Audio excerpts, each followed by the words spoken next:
السلام عليكم كلنتي wanaagsan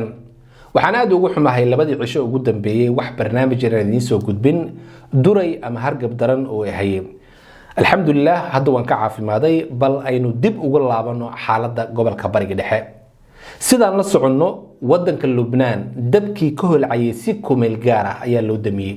laakiin taa beddelkeeda dab cusub oo aan la filayn ayaa laga shiday wadankaasi Suuriya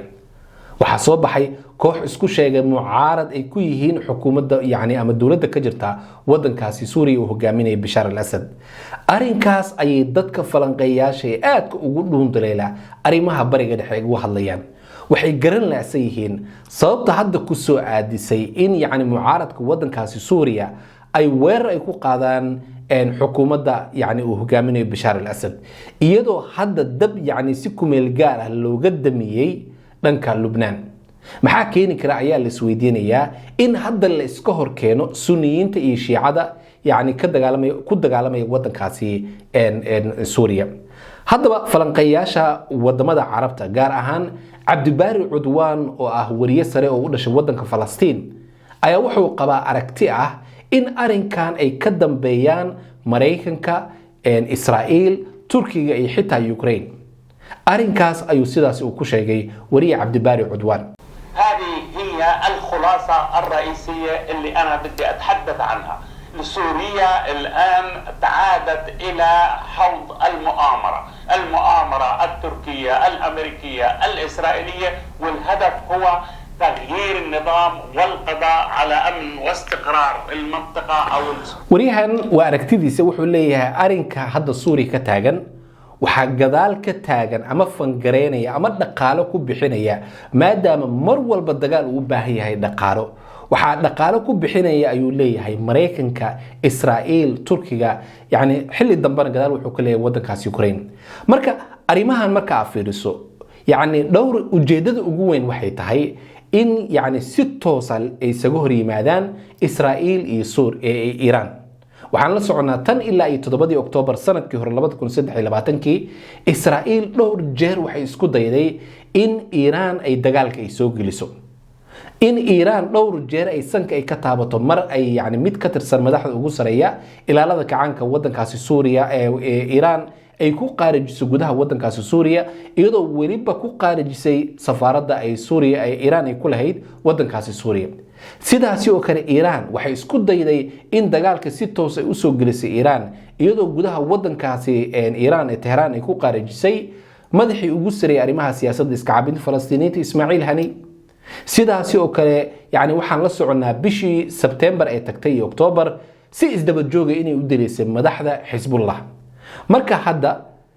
dadka falanqeeya waxay leeyihiin arinka weerarka hadda ka bilowda wadankaasi Suuriya waxa sabab u ah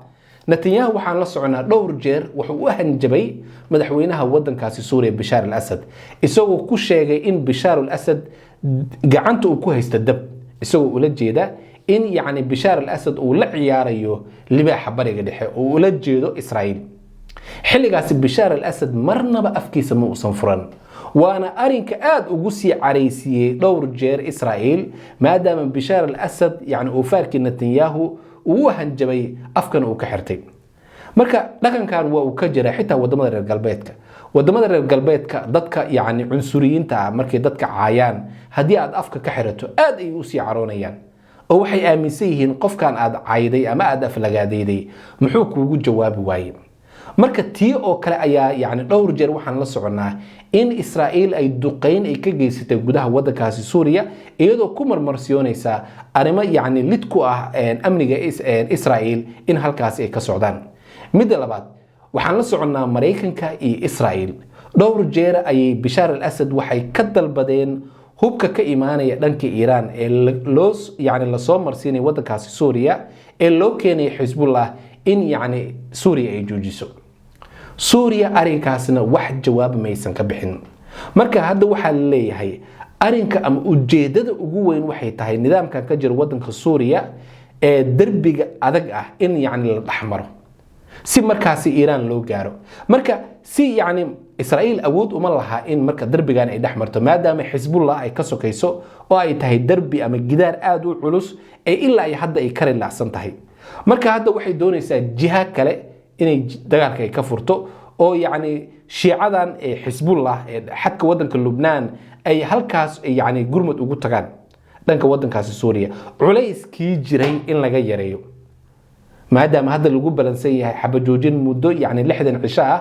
in yacni xisbullah dagaalyahaneeda ay yacni culayska Israa'iil ay soo saarayaan ay yareeyaan oo dhanka yacni Suuriya ay aadaan waa qorshaha cusub ee dadka falanqeeya arrimaha bariga dhexe ay ku sheegayaan maadaama ma muuqato wax sabab ah ee hadda yacni sunniyiinta ay weerar ugu qaadayaan dhanka shiicada waan la soconaa shiicadan xisbullah iyo sidaas oo kale Suuriya ilaa iyo Ciraaq in sunniyiintii ku noolaa dhulkaas oo dhan inay baabi'iyeen laakiin hadda su'aasha la isweydiinaya waxay tahay maxaa keenay dagaalkan iyadoo yacni awoodan ay yacni sunniyiinta ay haystaan looga baahan yahay dhanka marinka Gaza haddaba dugsiga casriga ah ee Maka Islamic Online waxaad ka baran kartaa Qur'aanka Kariimka, higaada, luqadda Carabiga iyo culumta shariicada. Isqoristu way socotaa fadlan hore u gaadh wixii faahfaahina nagala soo xiriir +252 run ahaantii maanta oo Jimco ah mucaaradka wadankaasi Suuriya waxaa la soo warinayaa inay qabsadeen laba goob oo muhiim u ah militariga wadankaasi Suuriya gaar ahaan inay qabsadeen magaaladan loo yaqaan Az-Zahri oo ka tirsan gobolkan ama magaaladan loo yaqaan Xalab sidaas oo kale magaalo kale oo istiraatiiji ah oo militariga wadankaasi Suuriya yani muhiim u ahayd oo lagu magacaabo Saraaqib oo iyadana qayb ka ah magaalada ama gobolka loo yaqaan Idlib in ay qabsadeen ciidamada mucaaradka ku ah run ahaantii mucaaradka wadankaasi Suuriya si xoogan ay dagaal ku wadaan magaalooyin badan ilaa iyo 7 xaafadood oo ka tirsan Idlib ay qabsadeen marka dhowr jiho ay dagaal ka soo qaadeen arinkaasina ilaa ay hadda ayaa la yaaban yahay sababta ay dagaalkan cusub ay u qaadeen iyadoo aan la soconno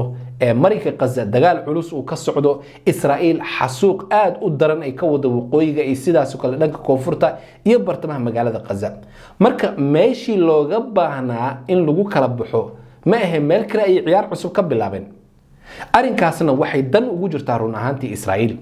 Israa'iil maadaama xisbullah iyo iyada dhuunta ay isku galeen ay waxay doonaysaa dagaalyahanada shiicada ee xadkan wadanka Lubnaan inay markaasi gurmad u aadaan dhanka Suuriya waana qorshaha cusub ay markaasi dajiyeen labada oofaar ee kala Joe Biden iyo sidaas oo kale oofaarkiisa ka yaraa Netanyahu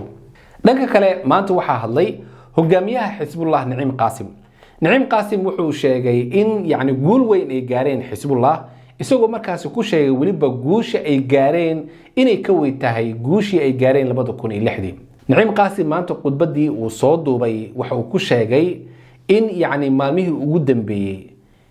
in yacni Israa'iil ay culays daran ay saarayso xisbullah laakiin xisbullah culayskaas la soo saaray iyagana jawaabo culus ay ka bixinayeen oo kala cararkii ugu darnaa isbuuciina soo dhaafay waliba axadii ina soo dhaaftay ay qayb ka ahayd iyagana Israa'iil ay kaadada ay ku celiyeen waxa uu sheegay in yacni xisbullah aysan dagaal ay la gasho aysan doonayn Israa'iil wuxuu sheegay sababta Israa'iil dagaalka ay kula jiraan inay tahay in Israa'iil ay ka joojiso dagaalka iyo xasuuqa ee dhanka Gaza laakiin arinkaas waxa muuqata run ahaantii in xisbullah ay qiyaano weyn ay ku sameeyeen iska caabinta Falastiiniinta in qiyaano aad u weyn ay ku sameeyeen 60kan cisho ee hadda yacni ay hakadka dagaalka la geliyay ama xabajoojinta ay ka socoto dhanka waqooyiga Israa'iil waxaan la soconaa labadii maalmood ugu dambeysay run ahaantii Israa'iil xasuuq aan horey loo arag ay dib ugu bilowday dhanka marinka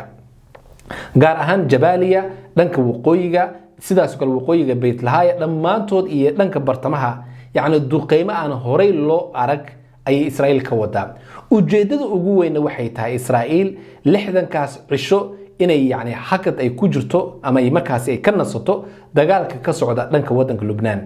si markaasi magaaladan marinka Gaza ay ugu farxashaan ciidamada Israa'iil waa sida iyaga ay doonayaan iyo generaaladooda insha Allah wixii kale soo kordhana dib ayaan halkaan idinkaga soo gudbin doonaa biidnillah ma jeceshahay barashada Qur'aanka Kariimka iyo culumtiisa hab casri ah online adigoo jooga gurigaaga iyo goobtaada shaqada haddaba dugsiga casriga ah ee Maka Islamic Online waxaad ka baran kartaa Qur'aanka Kariimka, higaada, luqadda Carabiga iyo culumta shariicada. Isqoristu way socotaa fadlan hore u gaadh wixii faahfaahina nagala soo xiriir +252 63477 956